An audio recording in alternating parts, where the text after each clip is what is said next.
Very good morning, students. So today we are going to learn about cancer of breast. Okay. So in last few videos, one or two videos, we have read about cervical cancer and bladder cancer. Okay. So we have started the disease condition of cancer. Okay. So our third disease condition is breast cancer. Okay. First was cervical cancer, second was bladder cancer, and third is cancer of breast. Okay, so let's start.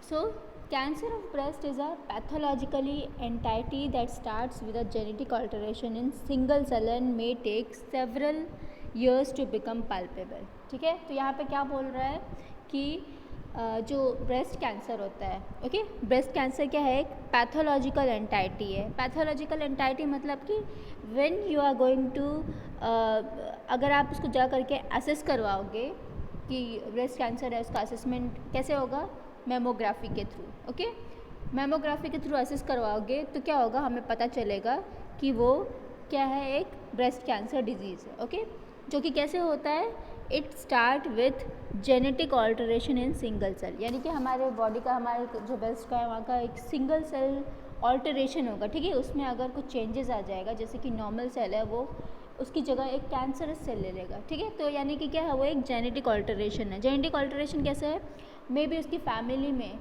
उसके blood relation में, जो women है उसके blood relation में कोई breast cancer का patient रहा हो, तो मे बी उससे क्या हो सकता है, ये उसमें आ सकता है जीन्स में. ओके, सो ये क्या है, एक पैथोलॉजिकल एंटाइटी है that starts with genetic alteration in single cell and may take several years to become palpable. ठीक है, यानी कि जो ब्रेस्ट कैंसर है वो एक ही दिन में डेवलप नहीं होता है, इसको ईयर्स लगते हैं, 2 to 3 to 4 ईयर्स लगते हैं पाल्पेबल यानी कि पता करने में. ओके, पाल्पेबल हम क्यों बोल रहे हैं यहाँ पे, क्योंकि अगर जब आप ब्रेस्ट जब मेमोग्राफी के अलावा, ठीक है, मेमोग्राफी के अलावा जब पहले फिजिशियन क्या करेगा, जब अच्छे से पाल्पेट करके चेक करके डायग्नोस करता है कि ब्रेस्ट कैंसर है, तब क्या होगा, वो पाल्पेबल पहले फर्स्ट इनिशियल स्टेज में नहीं होगा, फिर बाद में ये पाल्पेबल होता है. ठीक है, the most common histologic type of breast cancer is infiltrating ductal carcinoma. ठीक है, यानी कि जो सबसे ज़्यादा जो टाइप ऑफ ब्रेस्ट कैंसर हमें पेशेंट में देखने को मिलता है वो क्या होता है,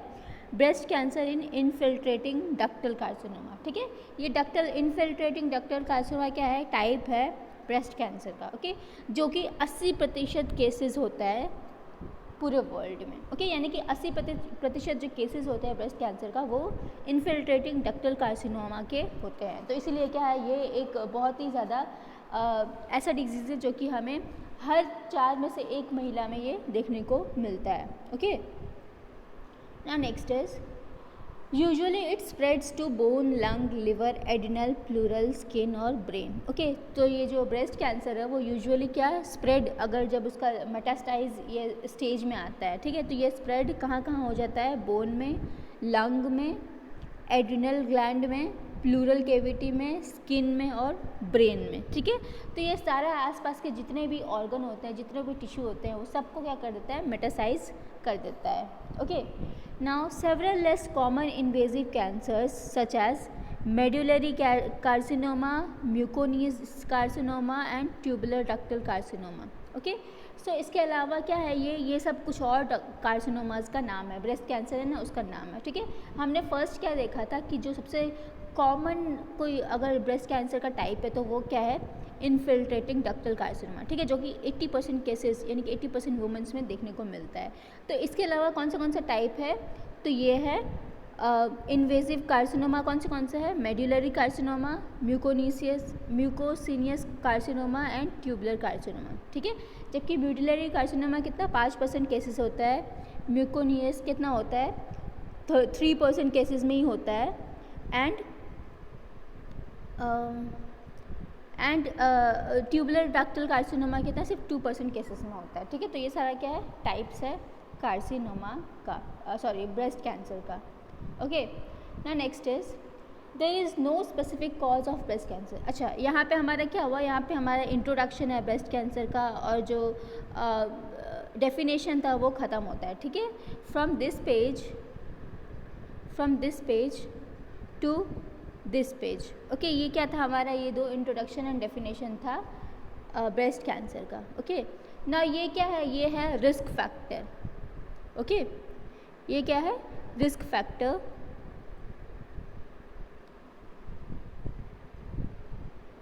okay, so this one is risk factor. ये क्या है, there is no specific cause of breast cancer, rather a combination of genetic, hormonal and possibly environmental events may contribute to its development. ठीक है, तो हम ये नहीं बोल सकते हैं कि ब्रेस्ट कैंसर है वो किस एक वजह से हुआ हो। ठीक है, इसका कॉज एक क्या रहा हो, इसका कुछ भी कॉज हो सकता है, जैसे कि ये जेनेटिक हो सकता है, यानी कि फैमिली टू फैमिली आ सकता है इन जीन्स, या फिर हार्मोनल हो सकता है। हार्मोनल कैसे, अगर कोई वुमेन है वो बर्थ कंट्रोल पिल ले रही है, कोई हार्मोन इंजेक्ट कर रही है बॉडी में, ठीक है, तो उसकी वजह से हो सकता है। और पॉसिबली किसकी वजह से हो सकता है, एनवायरनमेंट के भी वजह से हो सकता है।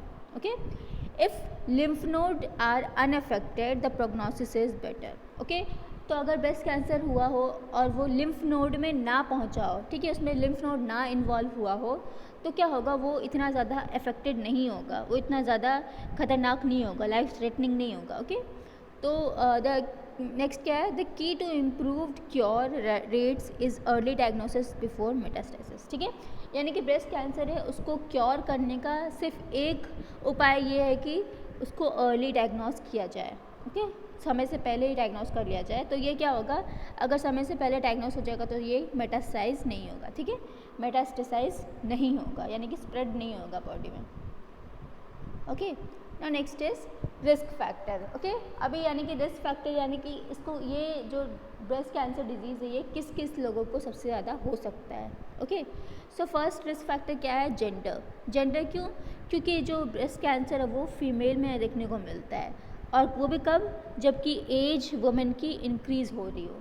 ठीक है, यानी कि more than the age of 34 हमें क्या होता है, ये डिज़ीज़ सबसे ज़्यादा देखने को मिलता है। ओके, ना next is previous breast cancer, यानी कि अगर कोई वुमेन है, उनको अगर प्रीवियसली ब्रेस्ट कैंसर एक बार हो चुका हो, फिर सर्जरी करवा दी हो, लेकिन वो वापस से रिकरेंट हो गया हो, ठीक है, तो उस केसेस में बनता है कि जो ब्रेस्ट कैंसर है वो दोबारा हो सकता है। ठीक है, the risk of developing cancer in the same और opposite breast is significantly increase. ठीक है, फॉर एग्जाम्पल अगर एक ब्रेस्ट में पहले कैंसर रहा हो तो पॉसिबल चांस है कि दोबारा वो रिकरेंट होकर के दूसरे ब्रेस्ट या फिर सेम ब्रेस्ट में भी वो इफेक्ट हो सकता है उसका। ठीक है, देन नेक्स्ट क्या है, फैमिली हिस्ट्री। फैमिली हिस्ट्री क्यों, अगर किसी रिलेटिव्स को घर में, स्पेशली जो ब्लड रिलेशन का जो रिलेटिव्स है उसमें अगर रहा हो किसी को भी ब्लड कैंसर, तो उसमें पूरा चांसेस है कि हो सकता है, जैसे कि हमारी मदर है, सिस्टर है, डॉटर है। ठीक है, तो उन सब में क्या होता है, ये जो रिस्क है ये इंक्रीज़ हो जाता है। ओके, ना next is genetic mutation. Genetic mutation क्यों, क्योंकि जीन्स के थ्रू, ठीक है, यानी कि जीन्स में कुछ म्यूटेट हो जाए, यानी कि जीन्स में कुछ गड़बड़ हो जाए, ठीक है, तो भी चांसेस है कि ये जो ये होगा, क्या होगा, ब्रेस्ट कैंसर होगा।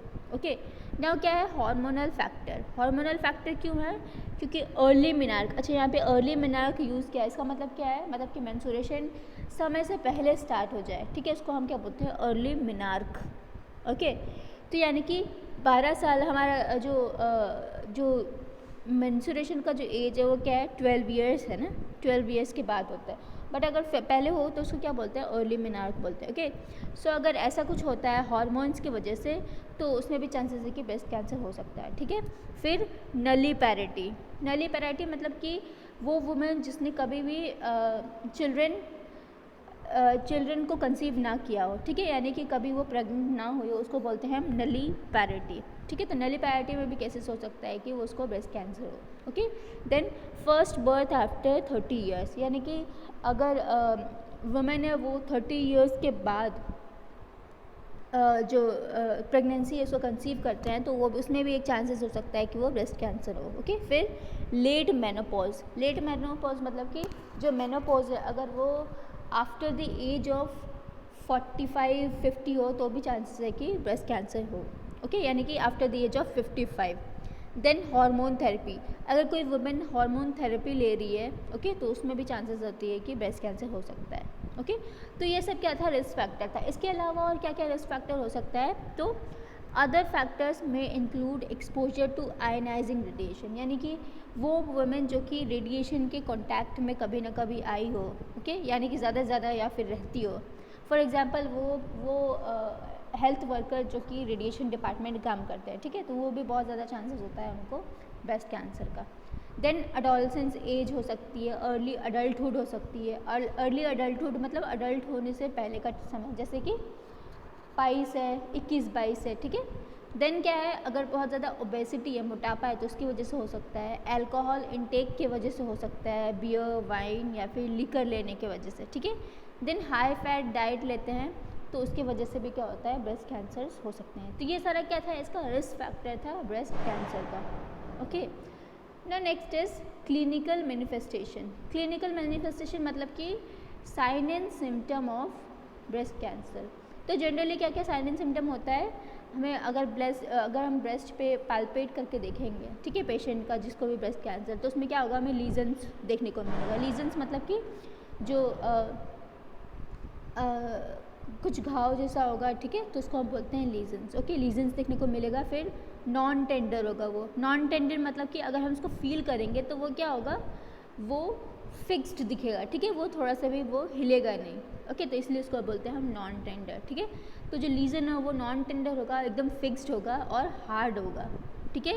एंड क्या है, इसका जो बॉर्डर्स है, यानी कि जैसे कि अगर ये लंप है, ठीक है, ये कोई लीजन है, तो इसका जो बाउंड्रीज है, यानी कि ये वाला पार्ट, ये क्या है, इरेग्युलर होगा, ठीक है। इरेग्युलर मतलब कि ये सीधे सपाट गोल नहीं होगा, इसमें कुछ इरेग्युलरिटी होगी। ओके, तो इसको बोलते हैं। And most occur in the upper outer quadrant, यानी कि जो ब्रेस्ट है उसके अपर आउटर क्वाड्रेंट, यानी कि हमारा जो आर्मपिट होता है ना, उसकी तरफ सबसे ज़्यादा लीजन्स देखने को मिलता है। Okay, then next clinical manifestations क्या है, some women have no symptoms and no palpable lump, यानी कि कुछ में क्या होता है, ये जो लंप होता है वो पाल्पेबल नहीं होता है, यानी कि फील नहीं होता है, बट हैव एबनॉर्मल मेमोग्राम्स। बट जब मेमोग्राम करवाएं, हम मेमोग्राफी करवाएं, तो उसमें क्या होगा, वो एबनॉर्मली हमें देखने को मिलेगा।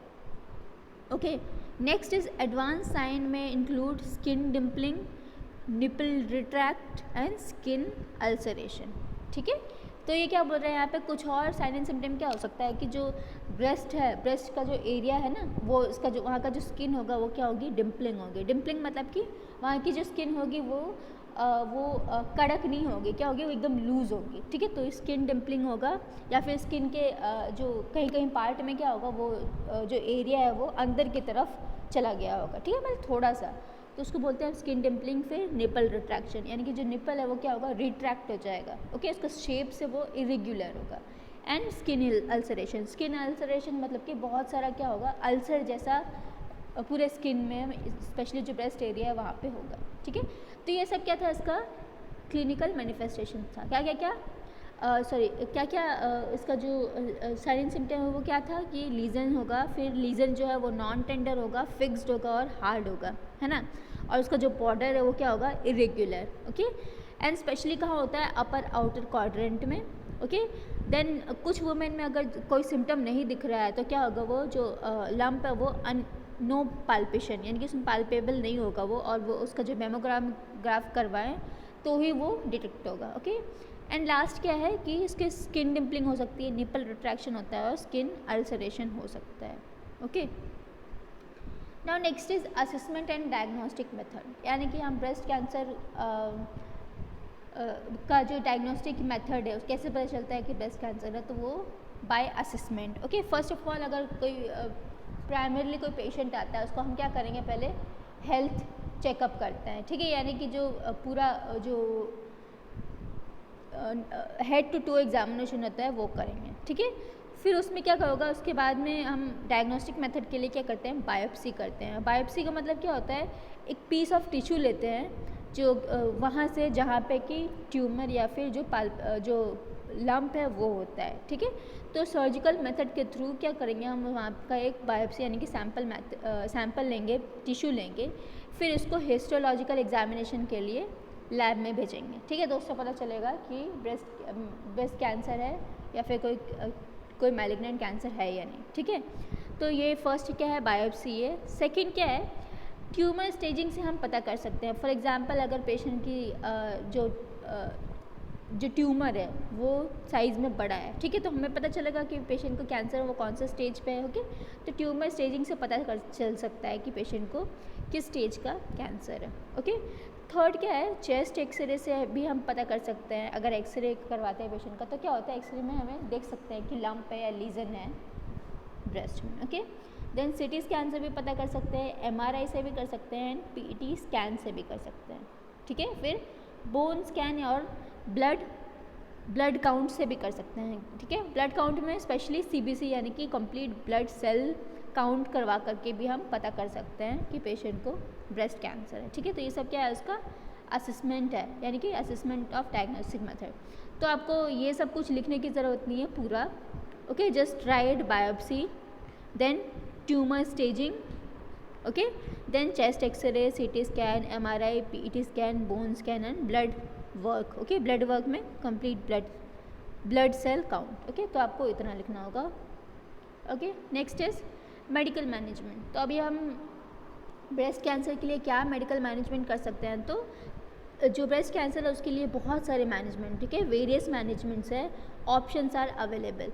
The patient and physician may decide on surgery. Okay, तो पेशेंट जो फिजिशियन है वो पेशेंट को सर्जरी के लिए बोल सकता है, फिर रेडिएशन थेरेपी लेने के लिए बोल सकते हैं, कीमो लेने के लिए कीमो करवा सकते हैं, hormonal therapy, combination of therapies. Combination of therapies मतलब कि जैसे कि जीन थेरेपी होता है, इम्यूनोथेरेपी होता है, ठीक है। तो ये सब क्या है, सारा कॉम्बिनेशन सबको मिला कर भी करके भी मेडिकल मैनेजमेंट कर सकते हैं, ठीक है। तो ये सब क्या है, इसका मेडिकल मैनेजमेंट है।